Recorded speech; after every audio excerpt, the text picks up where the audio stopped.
Inawgurati uffiċini ġodda fil-kumpless Eco Hive fil-Matab sabiex il-Wasteserv tkompli saħħaħ l-operat tagħha biex ittejjeb l-istandards ambjentali. L-uffiċini ġodda mistennija jilqgħu diversi dipartimenti importanti fosthom dawk responsabbli mill-proġetti, ir-relazzjonijiet pubbliċi, is-saħħa u s-sigurtà u s-sistemi tal-imaniġjar u l-konformità.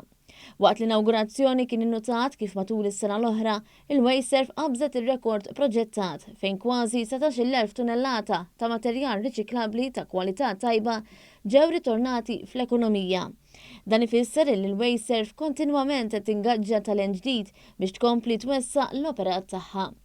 Intant ir-rekord fil-ħidma tal-Aġenzija kien attribwit għal riżors uman ta' kwalità li l-istess Wasteserv għandha għad dispożizzjoni tagħha li ma' riżors huwa fiċ-ċentru tal-ħidma.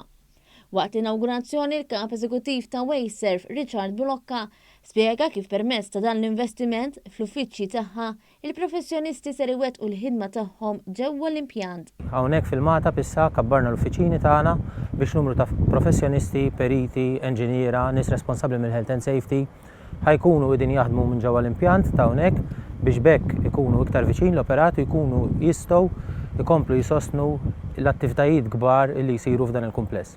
Il-Ministru responsabbli mill-ambjent, tibdil fil-klima u l-ippjanar Aron Farrugia innota l-investiment li diġà sar matul l-aħħar snin.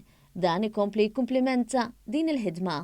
Fl-aħħar żminijiet saru investimenti kbar fil-maġġor tal-iskart ġewwa pajjiżna bl-Eco Hive €9 biljun investiment imma wkoll il-pjan ta' Malta fil-maġġor tal-iskart għat-tul għal 10 snin li ġejjin.